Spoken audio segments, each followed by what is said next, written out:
NCP প্রকৌশল wing প্রস্তুতি committee গঠন। জানাবো আওয়ামী লীগের সঙ্গে সম্পর্ক ছিন্ন করতে ভারত সরকারের প্রতি আক্তারের আহ্বান। এদিকে আওয়ামী লীগে যারা জুলুম করেনি তারা বিএনপিতে যোগ দিতে পারবেন বলছেন আমির খসরু। এবং সর্বশেষ জানাবো বাংলাদেশের সীমান্তে কাদের ঠেলে দিচ্ছে ভারত, কেন দিচ্ছে। শুনছিলেন সংবাদ শিরোনাম, এবারে বিস্তারিত। এনসিপির প্রকৌশল উইং প্রস্তুতি কমিটি গঠন। জাতীয় নাগরিক পার্টির প্রকৌশল উইং গঠন করা হয়েছে। দলটির মুখ্য সমন্বয়ক নাসিরউদ্দিন পাটোয়ারি এই কমিটি অনুমোদন দিয়েছেন। এনসিপি জানায়, উইং এর প্রতিটি সদস্য এমন একটি বাংলাদেশ নির্মাণে প্রতিশ্রুতিবদ্ধ যেখানে প্রকৌশল হবে জাতীয় উন্নয়নের চালিকা শক্তি এবং প্রযুক্তি হবে স্বাধীনতা রক্ষা কবচ। আওয়ামী লীগের সঙ্গে সম্পর্ক ছিন্ন করতে ভারত সরকারের প্রতি আক্তারের আহ্বান। আওয়ামী লীগের কার্যক্রম নিষিদ্ধ করায় ভারত সরকারের উদ্বেগ প্রকাশের সমালোচনা করেছেন জাতীয় নাগরিক পার্টির সদস্য সচিব আক্তার হোসেন।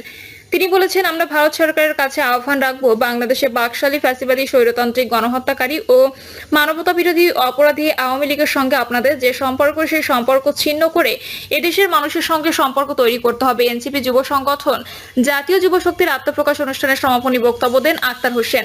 আজ বিকেলে রাজধানীর গুলিস্তানে ক্ষমতাচ্যুত আওয়ামী লীগের পরিত্যক্ত কার্যালয়ের সামনে এ অনুষ্ঠানের আয়োজন করা হয়।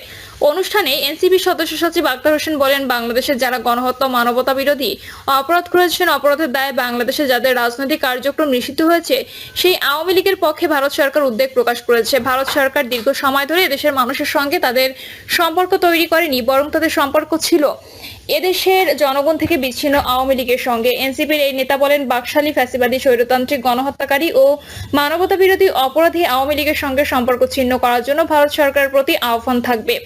এদেশের মানুষের সঙ্গে সম্পর্ক তৈরি করতে হবে ভারতকে। কোনো বিদেশি প্রভু বাংলাদেশের রাজনীতিতে হস্তক্ষেপ করতে পারবে না।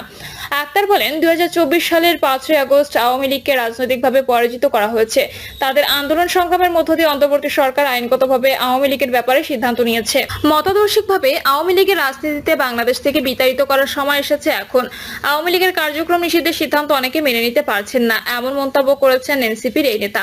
তিনি বলেন, আওয়ামী লীগের কার্যক্রম নিষিদ্ধ হওয়াকে যারা গ্রহণ করতে পারছেন না, আমরা তাদের বলতে চাই, বাংলাদেশে গণহত্যাকারী বা ফ্যাসিবাদী জুলুমবাজ স্বৈরতান্ত্রিক কোন শক্তিকে আপনারা কি আবার পুনরুজ্জীবিত করতে চান? বাংলাদেশের মানুষ আওয়ামী লীগকে বাংলাদেশে আর পুনর্বাসিত করতে চায় না। গণপরিষদ নির্বাচনের দাবি। এনসিপির সদস্য সচিব আক্তার হোসেন বলেন, ফ্যাসিবাদী একটি দল থেকে বাংলাদেশ মুক্ত হলেও ফ্যাসিবাদী ব্যবস্থা এখনো রাষ্ট্র সংবিধানে বিরাজ করছে। যদি সাংবিধানিকভাবে ক্ষমতা কাঠামোর জায়গায় দেশকে ফ্যাসিবাদ মুক্ত করতে হয় তাহলে অবশ্যই একটি নতুন সংবিধান প্রণয়ন করতে হবে। নতুন সংবিধানে অবশ্যই ক্ষমতার ভারসাম্য, জবাবদিহি ও বিকেন্দ্রীকরণকে নিশ্চিত করতে হবে। শুধু সংবিধান সংশোধন নয়, সংবিধানের মূল কিছু ঠিক রেখে ও পারিপার্শ্বিকতার সংশোধন করে বাংলাদেশকে একটি গণতান্ত্রিক রাষ্ট্রে উন্নীত করা সম্ভব নয়। পরিপূর্ণভাবে গণতান্ত্রিক রাষ্ট্রে উন্নীত করার জন্য নতুন সংবিধানের স্বার্থে একটি গণপরিষদ নির্বাচন আয়োজন করতে হবে। জুলাই অভ্যুত্থানে শহীদ ও আহত ব্যক্তিদের ব্যাপারে রাষ্ট্র শতভাগ দায়িত্ব নিতে এখনো পর্যন্ত ব্যর্থ হয়েছে বলে মনে করেন আক্তার। অন্তর্বর্তী সরকারের উদ্দেশ্যে তিনি বলেন, জুলাই যোদ্ধা ও জুলাইয়ের শহীদদের পরিবারকে যথোপযুক্ত রাষ্ট্রীয় মর্যাদা ও সুযোগ সুবিধা দিতে হবে। জুলাই অভ্যুত্থানের সময় জগন্নাথ বিশ্ববিদ্যালয়ের শিক্ষার্থীরা যে গুরুত্বপূর্ণ ভূমিকা পালন করেছেন সেটাকে ভুলে যাওয়ার কোনো সুযোগ নেই। জগন্নাথ বিশ্ববিদ্যালয়ের শিক্ষক শিক্ষার্থীরা যেসব ন্যায্য দাবি দেওয়া নিয়ে রাজপথে হাজির হয়েছেন, অতি দ্রুত তাদের সেসব ন্যায্য দাবি দেওয়া বাস্তবায়ন করতে হবে। মানবিক করিডোর দেওয়ার বিষয়ে যে আলোচনা এখন চলছে তা নিয়েও কথা বলেন এনসিপি সদস্য সচিব আক্তার হোসেন। অন্তর্বর্তী সরকারের উদ্দেশ্যে তিনি বলেন, বাংলাদেশ রাষ্ট্রের স্বাধীনতা, সার্বভৌমত্ব, জাতীয় নিরাপত্তা সংশ্লিষ্ট প্রতিটি বিষয়ে সিদ্ধান্ত নেওয়ার ক্ষেত্রে রাজনৈতিক দলগুলোর সঙ্গে পরামর্শ করে সিদ্ধান্ত নিতে হবে। মানবিক করিডোরের প্রয়োজন আছে কিনা, সেই করিডোরের নিয়ন্ত্রণ কাদের কাছে থাকবে, সেই করিডোর দিয়ে কি পারাপার হবে, প্রতিটি বিষয়ে রাজনৈতিক দলগুলোর সঙ্গে আরো আলোচনা করে সিদ্ধান্ত নিতে হবে। আওয়ামী লীগের যারা জুলুম করেনি তারা বিএনপিতে যোগ দিতে পারবেন বলছেন আমির খসরু। আওয়ামী লীগের সমর্থক ছিল কিন্তু বিএনপির কার্যক্রম বাধা দেয়নি। বিএনপি নেতাকর্মীদের উপর জুলুম করেনি, উল্টো ভেতরে ভেতরে তাদেরকে সহযোগিতা করেছে। এমন লোককে দলে নিতে কোনো সমস্যা নেই বলে জানিয়েছে দলটির স্থায়ী কমিটির সদস্য আমির খসরু মাহমুদ চৌধুরী।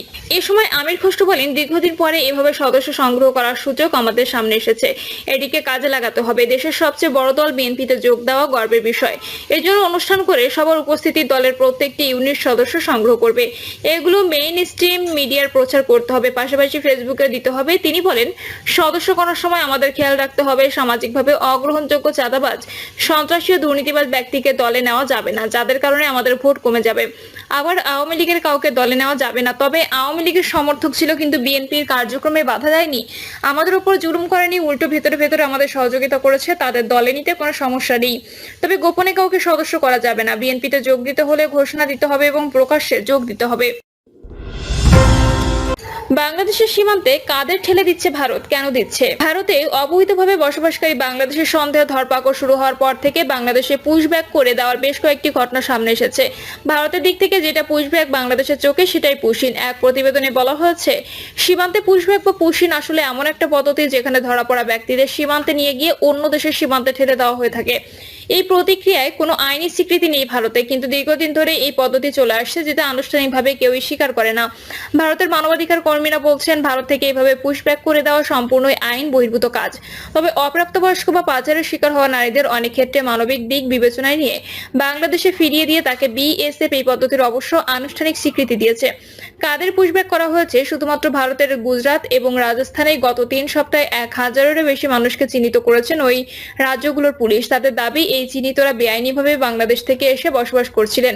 বিবিসি বাংলা নিশ্চিত করতে পেরেছে যে সম্প্রতি সীমান্ত থেকে যাদের পুশব্যাক করা হয়েছে তাদের মধ্যে এমন ব্যক্তিরাও ছিলেন যাদের গুজরাট থেকে আনা হয়েছে। আবার রাজস্থান থেকে যারা ধরা পড়েছেন তাদের মধ্যে 148 জনের প্রথম দলটিকে বিশেষ বিমানে চাপিয়ে নিয়ে যাওয়া হয়েছিল ত্রিপুরার আগরতলায়। গুজরাট ও রাজস্থান দুই রাজ্যের পুলিশই জানিয়েছে যে বাংলাদেশে যেসব নাগরিক পরিচয় তারা নিশ্চিত করতে পেরেছেন তাদের সকলকেই ফেরত পাঠানো হবে। ওড়িশা সহ অন্য কয়েকটি রাজ্যের বাংলাদেশের এমন নাগরিকদের ধরা হচ্ছে যারা পুলিশের কথায় অনুপ্রবেশকারী। অবৈধ বিদেশিদের জন্য আইনে কি আছে? আইন অনুযায়ী পুলিশ কাউকে ধরলে তাকে 24 ঘন্টার মধ্যে আদালতে হাজির করার নিয়ম আছে। এই নিয়ম বিদেশিদের জন্য সমানভাবে প্রযোজ্য। সীমান্ত হত্যা নিয়ে দীর্ঘদিন ধরে কাজ করে ভারতের মানবাধিকার সংগঠন মাসুম। সংগঠনটির প্রধান কিরিটি রায় বলেছিলেন, বিদেশ থেকে কেউ যদি পাসপোর্ট ভিসা ছাড়া ভারতে আসেন তাহলে পদ্ধতি হলো তাকে চিহ্নিত করে গ্রেপ্তার করতে হবে এবং ম্যাজিস্ট্রেটের সামনে হাজির করতে হবে। বিদেশি আইনের 14 নম্বর ধারা অনুযায়ী মামলা হবে। মামলায় যদি সেই ব্যক্তি দোষী সাব্যস্ত হয় তাহলে তার সাজা হবে। সাজা শেষে আদালতের মাধ্যমেই যেই ব্যক্তি যে দেশ থেকে এসেছেন সেখানে ফেরত পাঠানো হবে। তিনি বলছিলেন, ভারতের সংবিধান অনুযায়ী ভারতীয়রা যে অধিকার পান সেই একই অধিকার ভারতের মাটিতে থাকাকালীন বিদেশি নাগরিকরাও পাবেন।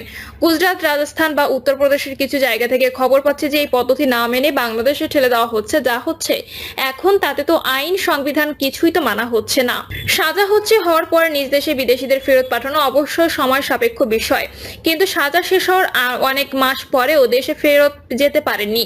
জটিল কূটনৈতিক পদ্ধতিতে ওই ব্যক্তির পরিচয় নিশ্চিত করা হয়, তারপরেই তাকে দেশে পাঠানো হয়। এই ধরনের বন্দিতে জেলের কথায় জান খালাস কয়েদি বলে হয়ে থাকে। প্রিয় দর্শক, এই ছিল এখনকার সর্বশেষ সংবাদ। আপডেট সব সংবাদ পেতে চ্যানেলটি সাবস্ক্রাইব করে বেল আইকনটি ক্লিক করে রাখুন।